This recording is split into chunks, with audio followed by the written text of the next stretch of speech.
Bom dia, boa tarde, queridos irmãos. Aqui é Jorge Campos. Hoje em dia, quando ouvimos as manchetes e as notícias, e quando estamos a vigiar o que está a acontecer no mundo, simplesmente ficamos muito tristes pelo que está acontecendo. Vemos demonstrações enormes em que pessoas fazem coisas terríveis e muitas pessoas rejeitando a corrupção que existe no governo e na liderança.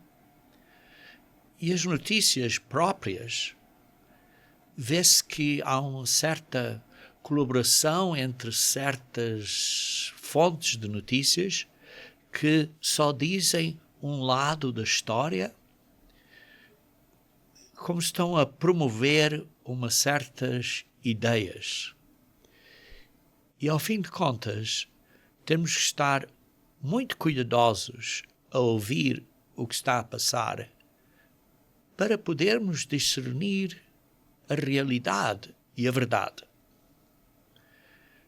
Queridos irmãos, estamos num ponto de crise mundial em tantos países em que há demonstrações, bombas, fogueiras, desastres de chuva, desastres de incêndios e sei lá que mais. Queridos irmãos, o mundo está terrível e claramente o mundo precisa de ser restaurado.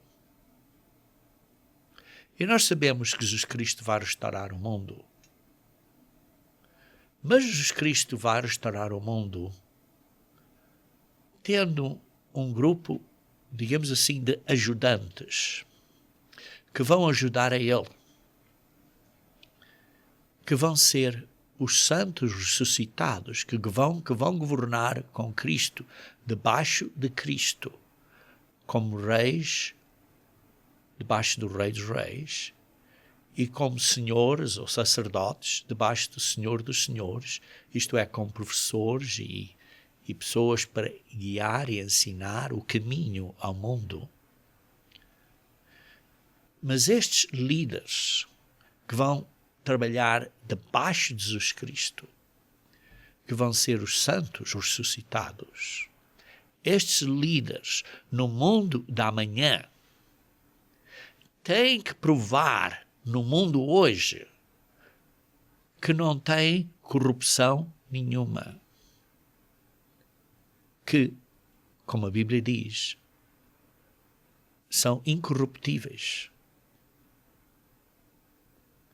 E incorruptíveis quer dizer, mentalmente, nas suas atitudes, nas suas maneiras de fazer coisas, são limpos, são justos, que praticam a justiça, a misericórdia e que andam em fé no caminho de Deus.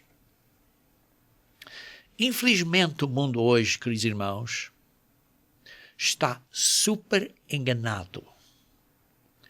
O chefe dos enganadores, que é Satanás, está a enganar o mundo inteiro. Vejam comigo, se faz favor, em Apocalipse, capítulo 12, versículo 9. Apocalipse 12, que diz assim, que o grande dragão foi expulso, a antiga serpente do céu, que se chama o diabo e Satanás, o sedutor de todo o mundo. Queridos irmãos, o sedutor, o enganador, não só que engana, mas que seduz o mundo neste engano louco, nesta loucura deste mundo, que o mundo está todo enganado. Mas nós temos que vencer isto. Nós temos que superar estas dificuldades que o mundo está a atacar a nós, que as pessoas do mundo que são corruptas e influenciadas e seduzidas por este grande enganador e sedutor do mundo todo, estão todas a seguir o caminho errado, porque diz todo o mundo. Queridos irmãos, todo mundo, não é só algumas pessoas.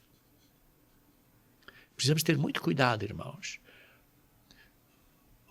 porque esta atitude está perversiva, está em todos os locais no mundo. E nós temos de ter cuidado com os irmãos. E por isso é que diz, no versículo 11, que nós, os santos, vamos ter que vencer. E diz que eles venceram.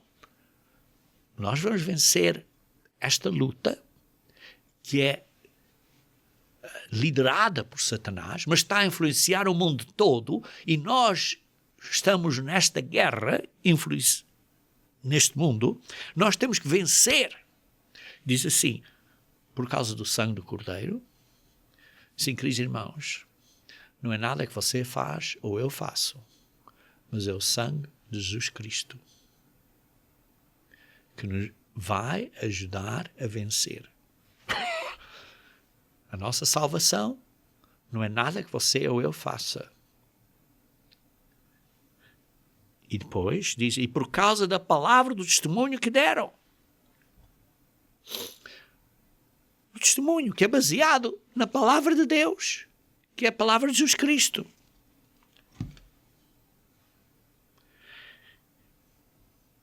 E em terceiro lugar, diz, e mesmo em face da morte, não amaram a própria vida.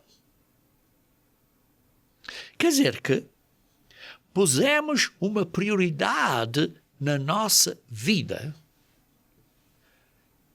em que Deus é primeiro. Pusemos uma prioridade na nossa vida que Deus é primeiro. Por isso é que diz, no outro local, que temos que aborrecer a nossa esposa, os nossos filhos, os nossos parentes, até a nossa própria vida. Isto é, relativamente, porque Deus tem que ser primeiro e os outros têm que ser em segundo e terceiro lugar. Por isso temos que pôr Deus primeiro na nossa vida. Mesmo em face da morte. Mesmo quando as dificuldades foram tão grandes que você diz, olha, não vou conseguir fazer isto. Por exemplo, Deus diz que temos que observar a festa dos tabernáculos. Alguns irmãos dizem, olha, a dificuldade é muito grande, não vou conseguir observar a festa dos tabernáculos. Diz aqui, temos que vencer em face da morte.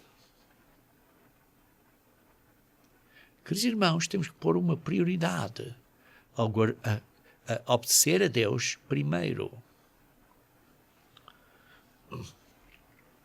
Queridos irmãos, a lei de Deus é espiritual. A lei de Deus é espiritual. Os 10 mandamentos são espirituais. É tal como as leis físicas, por exemplo, a lei da gravidade. Se eu pôr, por exemplo, qualquer objeto e deixar o objeto cair, a gravidade faz com que o objeto vai cair. Eu queira ou não queira, a lei tem o seu resultado. A lei da gravidade tem o seu resultado. Igualmente, a lei de Deus é uma lei espiritual que tem o seu resultado. O resultado da lei de Deus é que, se quebrarmos a lei, vamos sofrer a pena da lei. E a pena final, o salário da lei, de quebrar a lei, é a morte. E por isso, irmãos, nós temos que praticar a lei de Deus. Mas a lei de Deus é baseada em amor. Amor. Amor para com o próximo. E amor para com Deus primeiro. Sim, por exemplo, você comete adultério, você está a magoar o seu relacionamento com a sua esposa, na sua família, e você, por isso, não está a atuar em amor. Você vai mentir, você não está a atuar em amor para com o próximo. Se você está a roubar, você não está a atuar em amor para com o próximo. E, queridos irmãos, nós temos um guia de estudo bíblico acerca dos 10 mandamentos que aborda este assunto muito claramente, porque ao fim de contas é uma questão de um relacionamento que temos, um relacionamento de amor com Deus e com o próximo.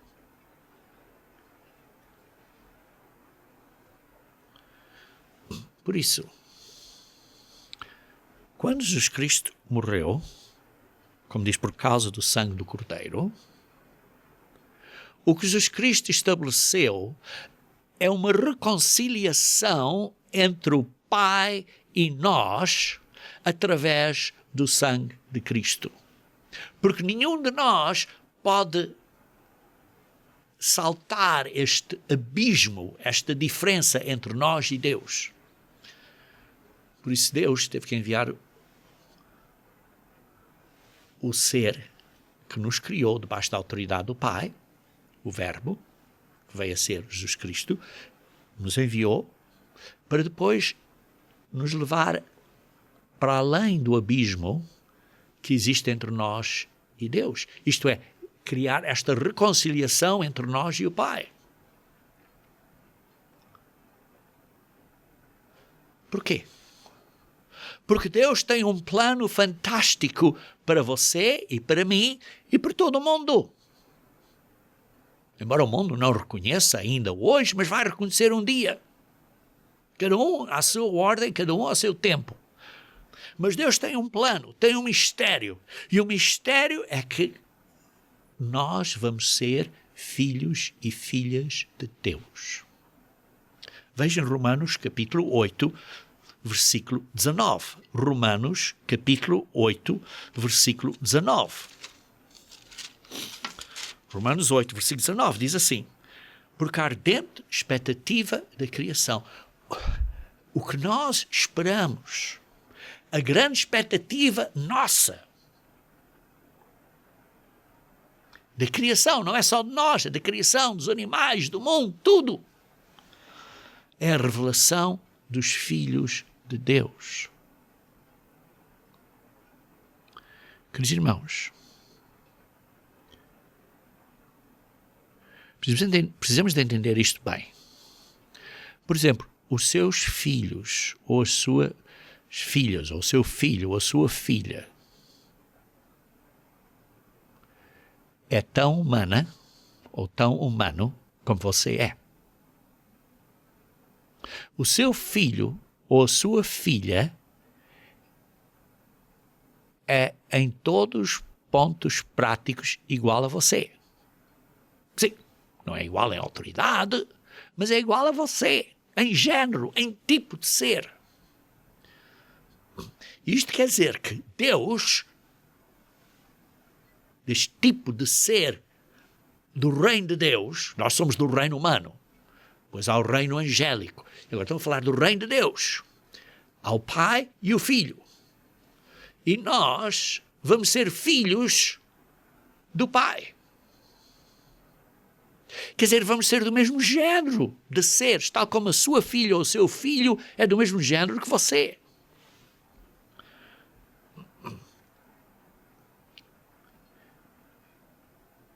E por isso Deus tem este grande mistério.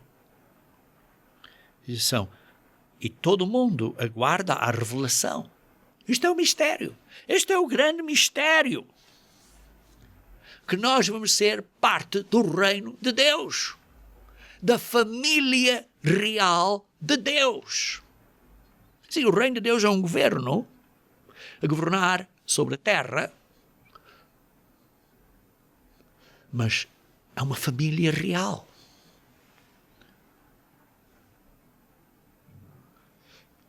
E o ponto é que para nós reinarmos nesse reino, nessa família, temos que ser seres que não sejamos corruptos. Porque vai ser um governo limpo, puro, sem corrupção. Não vai ser como os governos de hoje em dia.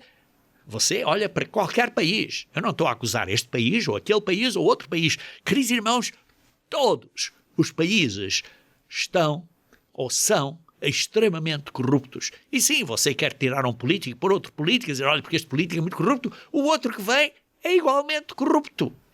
talvez noutra direção. Mas não há nenhum homem que seja justo. Não, nenhum. Nenhum. Por isso nós temos que vencer. Temos que vencer a fraqueza da carne. Pelo sangue de Cristo e pelo testemunho. Pela palavra. E pôr Deus primeiro, mesmo se estivermos à frente da morte. Mas a boa nova é que alguns de nós vamos estar prontos. Isto é, alguns de nós vamos chegar ao ponto que de facto Deus vê, olha, este homem, esta senhora, esta mulher, de facto, chegou a este ponto de estar preparado. Por isso é que se lê Apocalipse capítulo 19, versículo 7, em que diz que a noiva estava preparada ou ataviada para o casamento com o noivo, que é Jesus Cristo. Veja, Apocalipse 19, versículo 7. Pois diz, são chegadas as bodas do Cordeiro, cuja esposa a si mesmo já se ataviou. Queridos irmãos, a si mesmo. Estão a entender? Você e eu temos uma responsabilidade a nós mesmos de nos limpar, de não sermos corruptos, de ter domínio próprio. Infelizmente todos falhamos. Infelizmente todos falhamos. Por isso é que Paulo disse, quem me vai salvar desta carne, desta lei carnal que eu estou sujeito, porque eu sou imperfeito. E todos nós somos imperfeitos. Queridos irmãos, mas a boa nova é que alguns de nós vamos estar prontos. Ora, se estivermos prontos, se estivermos bem vestidos espiritualmente, e está claro, simbolicamente, representa aquela pessoa, naquela parábola, que foi às bodas e que estava vestido apropriadamente. E aí vê-se um grande problema em muitas das nações hoje em dia. E, queridos irmãos, particularmente no Brasil, há uma completa falta de respeito quando nos apresentamos perante o rei. Queridos irmãos, vocês sabem na Bíblia, quando os sacerdotes tinham que se apresentar perante o Rei Supremo, que é Deus, tinham que se vestir com roupas sacerdociais, roupas limpas, perfeitas, como respeito ao Rei. Quantas pessoas vão para a igreja hoje em dia vestidas como se fossem para a praia? Queridos irmãos, isso é uma absoluta falta de respeito. E nós temos que pôr Deus primeiro. Quando nos apresentamos perante o Rei, temos que nos vestir apropriadamente. Não estou a dizer que todo mundo precisa, por exemplo, ter um casaco, principalmente quando está muito quente, às vezes é muito difícil ter isso. Mas, queridos irmãos, não é ir vestido como se fosse para a praia, com sandálias e roupa assim, mal atirada, estar no culto com as mãos nos bolsos. Queridos irmãos, quando se fala com o Rei, quando estamos a orar ao Rei, não estamos ali a orar com ele com as mãos nos bolsos e sei lá que mais. Estamos com respeito.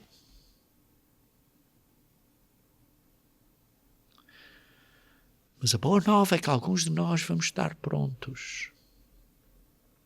Se estivermos prontos, vamos ser parte desta esposa que se ataviou e que estava pronta para estar nas bodas com o Cordeiro. Queridos irmãos, infelizmente, de dia a dia, eu estou a ver que este número de pessoas vai ser um número infinitamente muito pequeno. não é milhões e milhões de pessoas, inicialmente, à vinda de Cristo. Porquê? Porque, irmãos, se vamos reinar com Cristo, o que vamos ser reis, debaixo do Rei dos Reis. Se vamos ensinar e ser professores, e ensinadores, e ministros, e pastores, debaixo do Senhor dos Senhores. E sim, vamos fazer isso. Queridos irmãos, no reino de Deus, nós não podemos ter qualquer tipo ou género de poluição, ou impureza, ou corrupção. Isso temos que demonstrar a Deus hoje. Hoje. Não é amanhã? Hoje. Infelizmente todos nós falhamos. Mas temos que continuar a batalhar. A esforçar. Temos que. Porque sabemos que a mensagem em Malaquias, leiam comigo se faz favor, em Malaquias capítulo 4. Malaquias capítulo 4. O último livro do Antigo Testamento. Mesmo no último capítulo, mesmo nos últimos 2 versículos do Antigo Testamento. Malaquias capítulo 4. Diz assim, versículos 5 e 6. Eis que vos enviarei o profeta Elias. Queridos irmãos, nossa responsabilidade é uma responsabilidade no espírito do profeta Elias. A nossa responsabilidade na Igreja de Deus unida é de atuarmos neste espírito de Elias, antes que venha o grande e terrível dia do Senhor, para nos converter o coração dos pais aos filhos. Em primeiro lugar, é a responsabilidade dos pais a converterem, a estarem convictos, a estarem comprometidos, a estarem a vencer as fraquezas da carne, com coragem.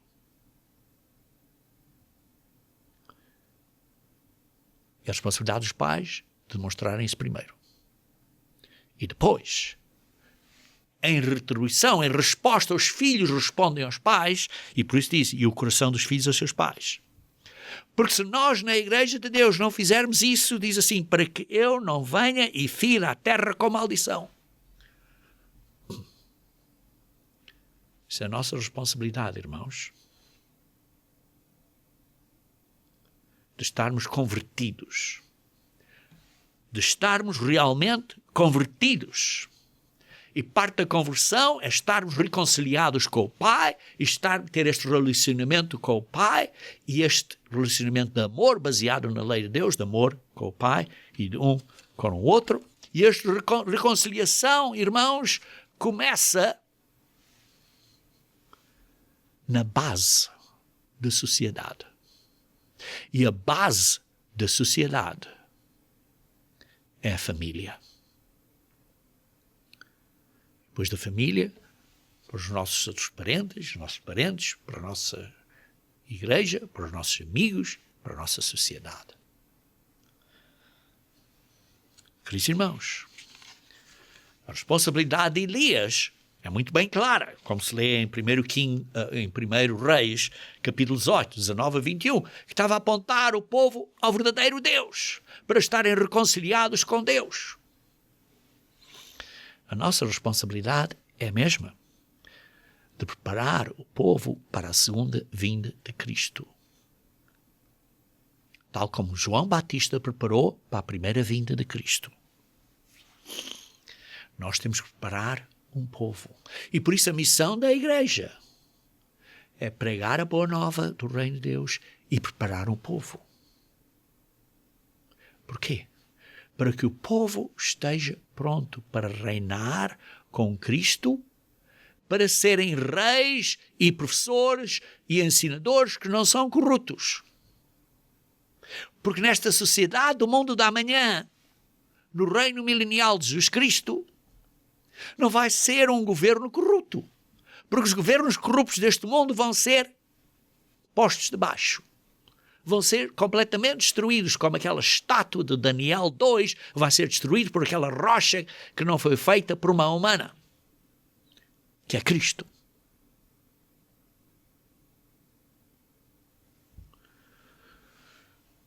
Queridos irmãos, por isso nós precisamos estar convertidos. Convertidos. Os pais primeiro e depois os filhos, para sermos exemplo à sociedade. Tal como no período da primeira vinda de Cristo, quando Pedro deu o seu sermão no dia de Pentecostes, como lemos em Atos capítulo 2, vê-se no versículo 36, Atos 2, versículo 36, diz assim: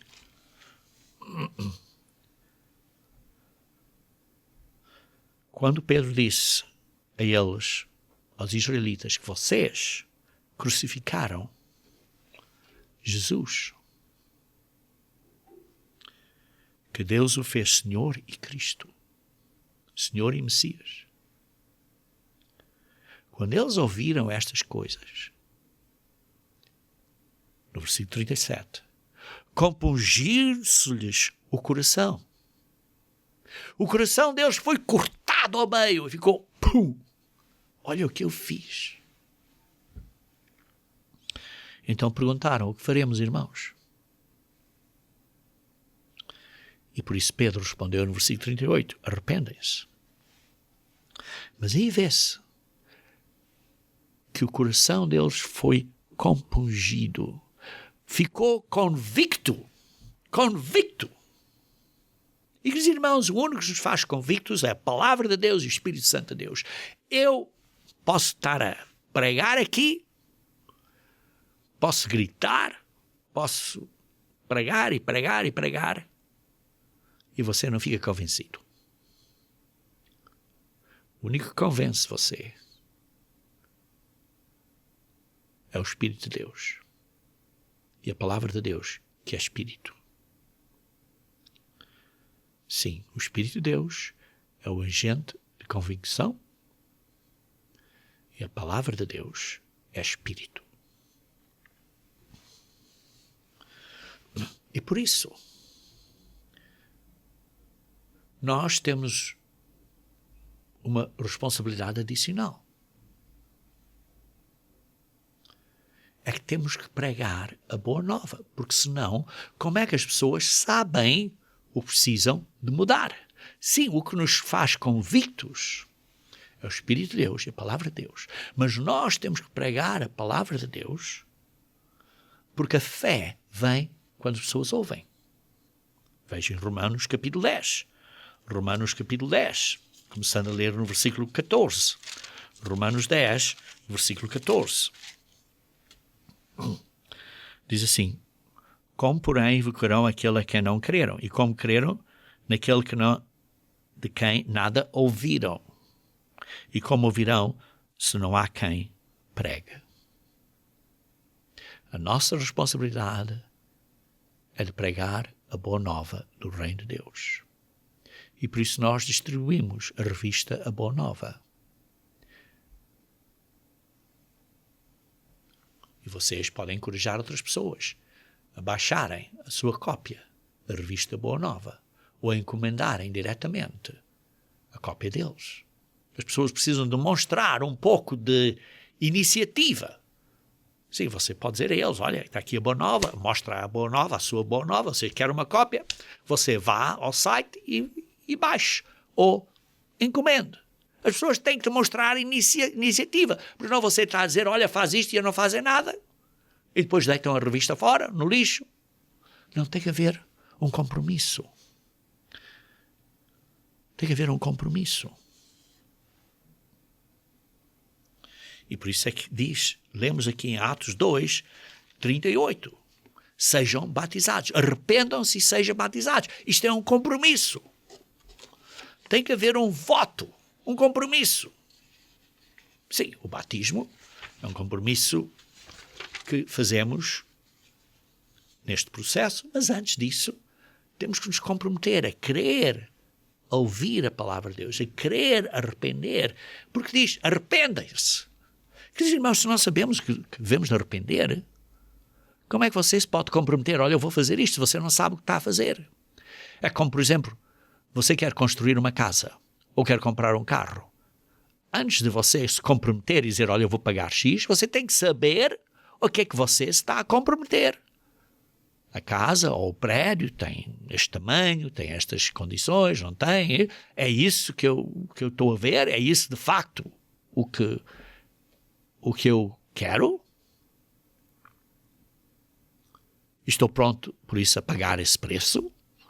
Estou a contar o custo? Temos que avaliar isso cuidadosamente. Temos, por isso, que estar convictos e comprometidos. E depois ter coragem de andar para a frente e fazer o que precisamos de fazer. Corajosamente. Como Josué. No início de Josué. Depois de Moisés falecer. Deus disse a Josué, tem coragem. Tem coragem. Josué, capítulo 1, versículo 5 a 9. Tem coragem. Anda para a frente. Queridos irmãos, a mesma coisa para nós. Temos de ter coragem e andar para a frente. Por isso, para estarmos realmente convertidos, como lemos em Malaquias, capítulo 4, versículo 4 a 5, dizemos de converter os pais para com os filhos, para estarmos verdadeiramente convertidos, temos que estar convictos, não é só convencidos, mas é convictos no coração, compungidos no coração. Segundo, estar comprometidos, isto é, realmente comprometidos, e ter a coragem de o fazer, ter o domínio próprio.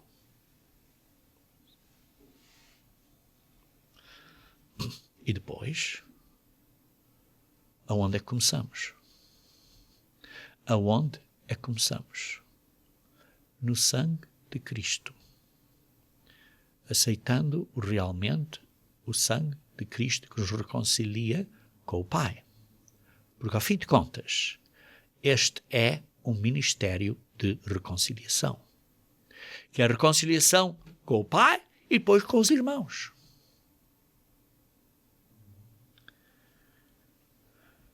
Reconciliação de um com o outro. E, aliás, foi assim que a Igreja começou na primeira fase da Igreja, que está descrito em Apocalipse, capítulo 2.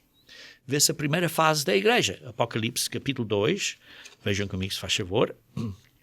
Sim, porque a Igreja tem ido por várias fases, digamos assim. Sim, há várias atitudes, que descrição destas 7 igrejas em Apocalipse capítulo 2 e capítulo 3 representa atitudes, mas também representa eras ou fases da igreja. Mas, vendo aqui, na primeira fase da igreja, diz assim, ao anjo da igreja, está o líder da igreja em Éfeso, desta era inicial. Diz aquele que conserva na mão direita as 7 estrelas, isto é Jesus Cristo, e que anda no meio dos 7 candeeiros de ouro, conhece as tuas obras. Jesus Cristo conhecia bem as obras das pessoas, tanto o teu labor como a tua perseverança, o que não podes suportar entre maus, e que puseste à prova os que a si mesmo se declaram apóstolos e não são. Eles provaram, olha, estas pessoas que diziam que eram verdadeiros cristãos e não eram. E tiveram que discernir. E entender que esses eram mentirosos. Queridos irmãos, há muitos falsos cristãos hoje, enganados por Satanás. Temos que discernir. Temos que discernir. Não estou a condenar, não estou a julgar estas pessoas ao lago de fogo, não, mas temos que discernir, separar. E por isso temos de perseverar, no versículo 3, e suportar as provas que nós encontramos na nossa vida, os nossos desafios que vamos encontrar, por causa do nome de Jesus Cristo. Veja, por exemplo, em vários países, há grandes ataques a cristãos, pessoas que simplesmente se chamam cristãos por causa do nome de Cristo. Por exemplo, na China e em outros países, há grandes ataques a cristãos. Tenho, porém, versículo 4, contra ti que abandonaste o primeiro amor. Esta primeira fase da Igreja de Deus, quando começou, debaixo dos apóstolos, tinha este grande amor, este primeiro amor. Mas conforme o tempo passou, esse primeiro amor se esfriou. Lembra-te, pois, de onde caíste e arrepende-te e volta à prática das primeiras obras. Então, qual era este primeiro amor? Qual era estas primeiras obras?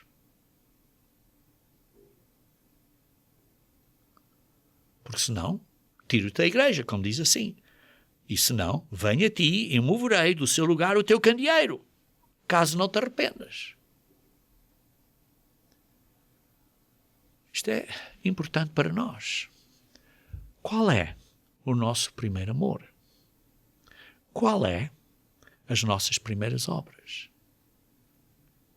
Sim, há certas pessoas, quando vêm conhecer a verdade pela primeira vez, ficam todas animadas, todas excitadas, muito alegres e estudam por muitas horas, o que é bom, está claro. E sim, essa é parte do primeiro amor. Mas é só isso? Mas é só isso? Queridos irmãos, o primeiro amor é mais. O primeiro amor, lembrem-se que a lei de Deus é amor. E a lei de Deus é relacionamento. É um relacionamento nós com Deus e nós com o próximo. O primeiro amor é este intenso desejo de ter um bom relacionamento com o Pai e com os nossos familiares e com o próximo. E por isso esse primeiro amor é também, além desta excitação inicial, estou a ler a verdade, estou todo animado, estou a estudar a Bíblia. Sim, perfeito. Mas espiritualmente é mais do que esse ponto físico. Espiritualmente é pôr a reconciliação com Deus e com o homem e com o próximo em primeiro lugar. Essas são as primeiras obras. As obras de reconciliação. Quantas vezes vemos irmãos que estão em guerra, mas quando vêm para a fé e ambos estão em fé, começam a reconciliar-se. O primeiro amor. Queridos irmãos, Jesus Cristo, como o sumo sacerdote, pagou a pena dos nossos pecados com o seu sangue para nos reconciliar ao Pai. Primeiro amor, um ato, um ministério de reconciliação. Vejam em 2 Coríntios capítulo 5. 2 Coríntios capítulo 5. 2 Coríntios capítulo 5, versículo 18 a 21. Ora, tudo provém de Deus, que nos reconciliou consigo mesmo por meio de Cristo. Estou a ler no versículo 18, de 2 Coríntios capítulo 5. E nos deu o ministério da reconciliação. Queridos irmãos, o primeiro passo de Jesus Cristo, através da sua morte, do seu sacrifício e do seu sangue, é para nos reconciliar com o Pai. Essas são as primeiras obras. E nós, quando nos convertemos, a primeira obra é reconciliar com Deus e com o próximo. Estamos a fazer isso, queridos irmãos? Ou estamos a criticar, a dizer mal do próximo? Temos que ter muito cuidado com as nossas palavras. porque são as nossas palavras de reconciliação. Mas ainda mais importante que as nossas palavras, irmãos, da abundância do coração saem as palavras. O que é que está no nosso coração? Amor? Reconciliação? Ou zanga?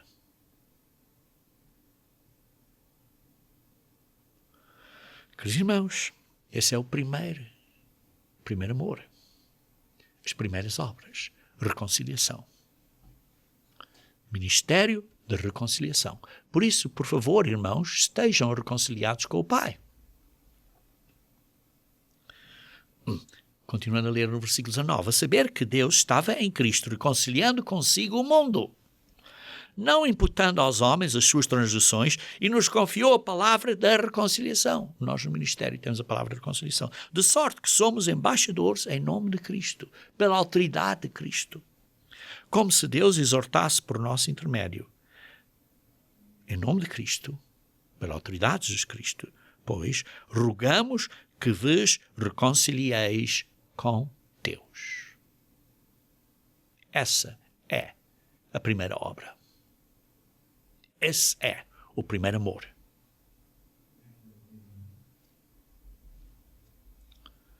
Aquele que não conhece o seu pecado, ele o fez pecado por nós, para que nele fôssemos feitos, fôssemos aperfeiçoados. Justiça de Deus. Não é pelas nossas obras, mas é pela reconciliação e pelo padrão que nós temos que imitar, que é Jesus Cristo. Queridos irmãos, e por causa disso, então, nós somos feitos, nós somos aperfeiçoados para sermos justiça de Deus. Não é a nossa autojustiça, é a justiça de Deus. Queridos irmãos, por isso precisamos estar convictos no nosso coração. Precisamos estar comprometidos e precisamos ter a coragem de praticar o que sabemos que temos que praticar, mesmo perante perigo de morte.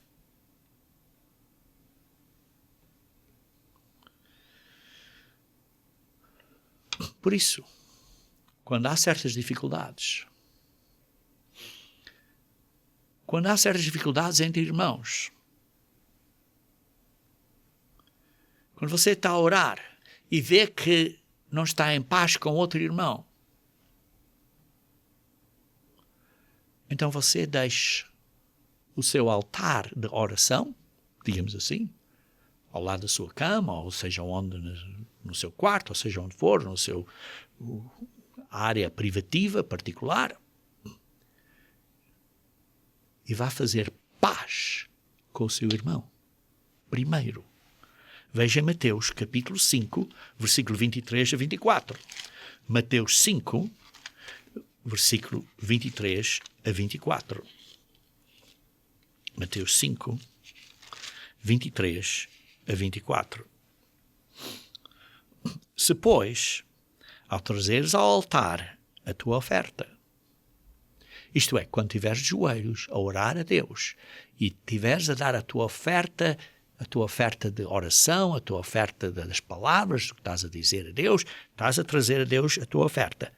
E ali te lembrares de que teu irmão tem alguma coisa contra ti, e te lembras, olha, tenho esta dificuldade com este irmão ou com esta irmã. Deixa perante o altar a tua oferta. Diz a Deus, Deus, desculpe, mas eu tenho que resolver este problema, eu vou terminar agora a oração, tenho que ir falar, telefonar, conversar com aquele irmão ou aquela irmã e fazer paz e reconciliar. Deixa primeiro, versículo 24, deixa perante o altar a tua oferta. Vai primeiro reconciliar-te com o teu irmão ou irmã. E então, voltando, faz a tua oferta. Então, voltando, depois de estás reconciliado, depois de seres humilde, depois de esclareceres a situação e fazeres o que é possível pelo teu lado. Na realidade, irmãos, reconciliação requer duas pessoas, ambos os lados, para quererem reconciliar e para se humilhar. E às vezes, como lemos, às vezes não é possível. Faz tudo quanto possível para estares em paz com o teu irmão. Mas às vezes isso não é possível. Mas vai então perante o teu altar e diz: Pai, eu humilhei-me, eu submeti-me, eu fiz tudo quanto possível para estar em paz com o meu irmão. E se o outro irmão não quer fazer paz, isto é, não quer reconciliar, você pelo menos está a fazer a sua parte e está-se a submeter. O resto deixa com Deus. Mas você tem que fazer a sua parte de reconciliação. Tem que perdoar. Se o outro perdoa ou não, é a responsabilidade do outro. Mas você tem que fazer a sua parte. E depois, voltando, faz a tua oferta. Isto é, continua com a tua oração. Queridos irmãos, esta é a primeira obra. Esta é o primeiro amor. Isto é o que não devemos ou não podemos deixar esfriar na nossa vida. Porque senão, em vez de estarmos quentes, estamos mornos. E depois Deus nos vai cuspir, nos vai vomitar da sua boca, como lemos em Apocalipse 3. Queridos irmãos, temos que fazer a nossa parte. Temos que amar o outro. E amor é sacrifício, irmãos. Amor é sacrifício. Leiam comigo, se faz favor. Perdão. Em Efésios, capítulo 5.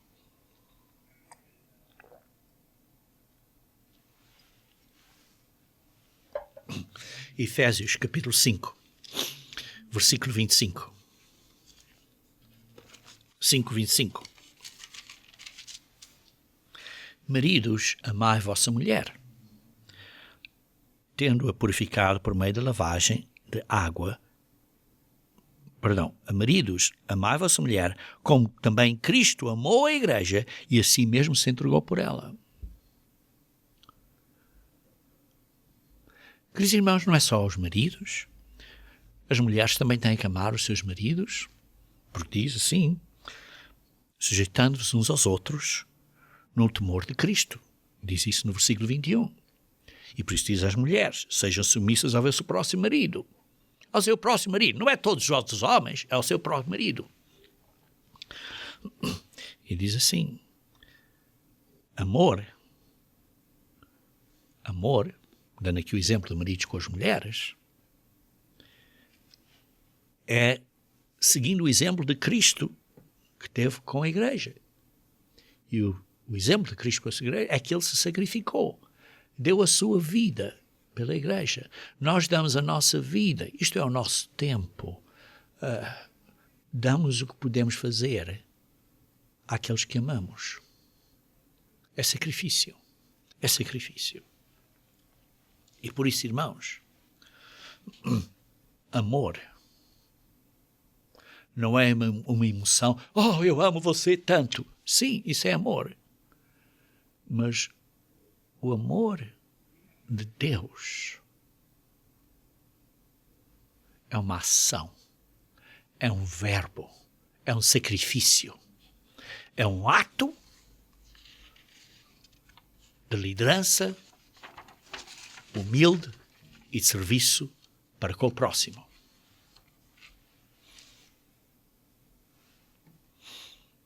Por isso é que lemos em Malaquias 4, versículos 5 e 6. Precisamos estar convertidos, que requer uma convicção do coração estar comovido que requer um compromisso e que requer coragem de fazer o que sabemos que devemos fazer. Queridos irmãos, por isso é que diz, pais e filhos, como diz em Efésios capítulo 6, filhos, obedecei aos vossos pais no Senhor, pois isto é justo. Honra o teu pai e a tua mãe, que é o primeiro mandamento com promessa, para que te vá bem, sejas de boa vida sobre a terra. E vós, pais, não provoqueis os vossos filhos à ira, mas criai-os na disciplina e na admoestação do Senhor. Queridos irmãos, aqui vemos uma liderança cristã, em que os pais não estão a provocar os filhos à ira e os filhos estão a responder. Isto é uma conexão de coração. Nós estamos a ganhar o coração dos nossos filhos e os nossos filhos estão a ganhar o nosso coração. Uma reconciliação no coração. O primeiro amor. O primeiro amor. Reconciliação no coração. Isto começa na família. Está claro, se espalha para os outros parentes, mas primeiro começa com Deus. Porque Jesus Cristo nos reconciliou com o Pai. E temos que pôr Deus primeiro na nossa vida. E depois isto se espalha. E quando nós pomos Deus primeiro e praticamos as suas leis, não há corrupção. E quando não há corrupção, nós estamos a ser preparados para reinar com Cristo, preparando um povo, pregando a boa nova e preparando o povo para reinar com Cristo. Porque só debaixo do reino de Cristo, no reino milenial, no reino vindouro, quando Jesus Cristo vier para a terra como Rei dos Reis, Senhor dos Senhores, porque só nesse reino, quando houver governantes que não são corruptos, os quais Deus quer que seja você e eu, se nós estivermos a ouvir, a praticar, estivermos convictos e comprometidos e tivermos coragem de fazer o que sabemos que devemos fazer, para estarmos convertidos e praticarmos este primeiro amor de reconciliação, sim, perseverando com as provas e com as dificuldades que existem e vão existir ainda mais, para sermos parte da noiva, para nos casarmos com o noivo à vinda de Cristo. Queridos irmãos, o mundo, este mundo hoje em dia está terrivelmente triste. O mundo precisa de liderança boa. E, queridos irmãos, não vai ser através de eleições ou de outro novo candidato à presidência do seu país, ou seja de onde for, ou não vai ser através de impeachment, ou seja o que for. A única solução de haver verdadeira reconciliação é o governo mundial debaixo da liderança do rei, do governante super justo, que é Jesus Cristo, isto é, debaixo do reino de Deus, o governo de Deus a reinar na terra. É a única esperança para a vida, para a terra, para os seres humanos.